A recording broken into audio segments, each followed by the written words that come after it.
And one of the first problems that arise in standing is that can be hyperextension of the legs. And this is done by when the legs are straightened without the muscles engaging, so that the back of the legs become tight. To avoid this, it's quite easy to do just by bending the knees and then by pressing down with your feet so that the push is as if you were on a trampoline, pushing upwards, so that the legs straighten and the muscles engage before the knees hyperextend.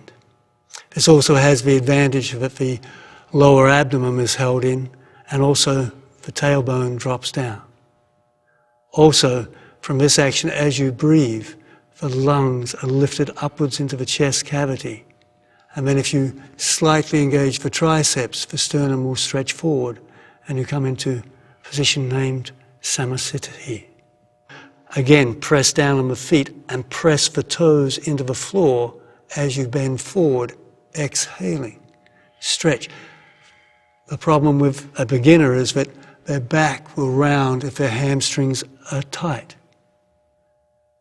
To avoid this, slightly bend the knees and then you can place the hands on the floor. And then as you get more efficient at the practice, you can start pushing the feet down so that the legs are straightened and eventually come into full firmness. From there the head is extended but the neck is not crunched. There's a stretching in the neck. Continue to breathe evenly, softly, and then if you wish you can lift to straighten to come into Uttanasana. From there we'll go into Chaturanga Dandasana by placing the hands firmly onto the floor, and as a beginner you'll step back into the plank pose. So the plank pose is like it says, just like a plank. And the action of this posture comes into the legs. So it's like you're pushing the legs back into the wall. This way the body will straighten, the tailbone will drop down. Be aware of the neck again, also keeping it soft. But this time with the arms will turn to face to the front, the eyes of the elbows. But then when you bend the elbows touch the side of the body until you come 4 inches from the floor. As a beginner, you can lower all the way down to the floor.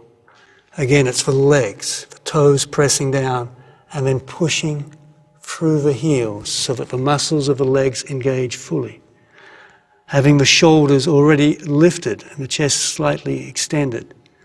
Pressing on the hands, pressing firmly into the floor.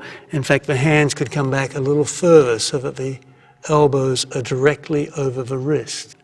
This way the shoulders are in position, the chest is already lifted.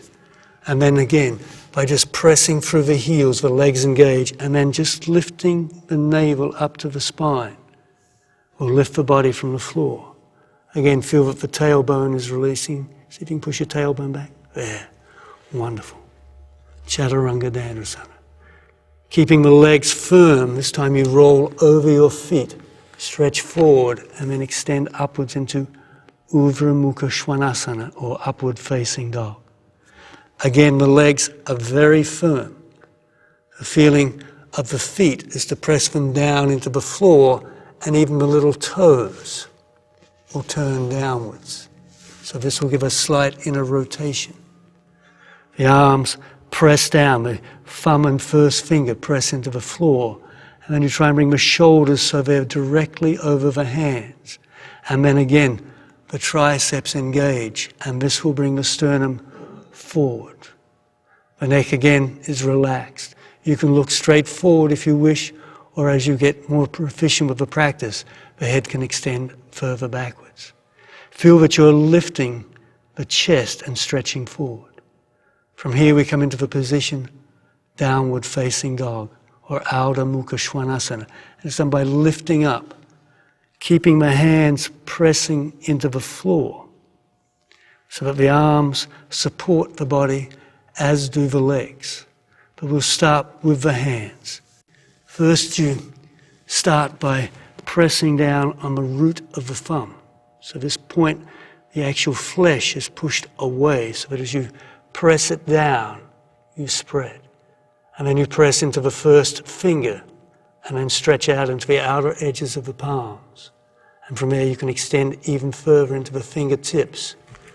And once you press the fingertips down, you find there's a lifting underneath the wrists, and this will lift the whole body. Returning to the legs.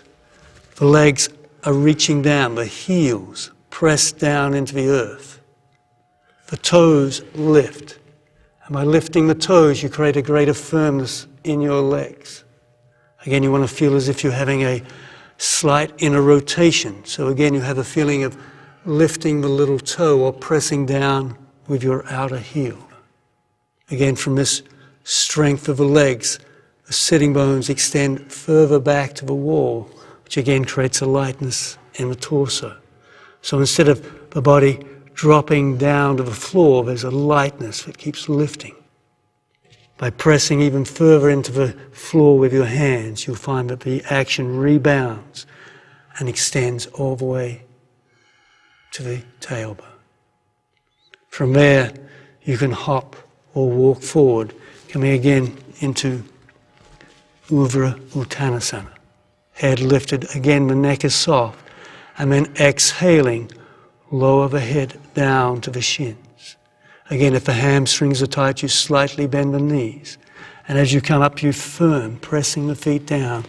Lift the head and shoulders first, and then come up to standing, but use the legs and the breath. Raise the arms up to the ceiling to gaze up at thumbs, and then exhaling, let the hands return to the heart, and then release to the side of the body. Surya Namaskara A. In the Ashtanga practice, we also have movements which we call vinyasas, which are done between each posture. And as you get more advanced, you do it between each sides. It's quite a difficult movement to lift up and jump back, but as a beginner, it's quite an easy procedure. If you just fold the legs, bringing them into a comfortable cross-legged position, and then to learn to jump back, the arms are lifted. And then as if you're throwing them forward, you bring them to the floor. And then with the weight on the hands, you can use the feet as a spring. And then jump back and go straight into Chaturanga Dandasana. And then the progression commences with upward facing dog. And again, downward facing dog. And then the motions again are reversed by jumping forward and landing softly on the tops of your feet.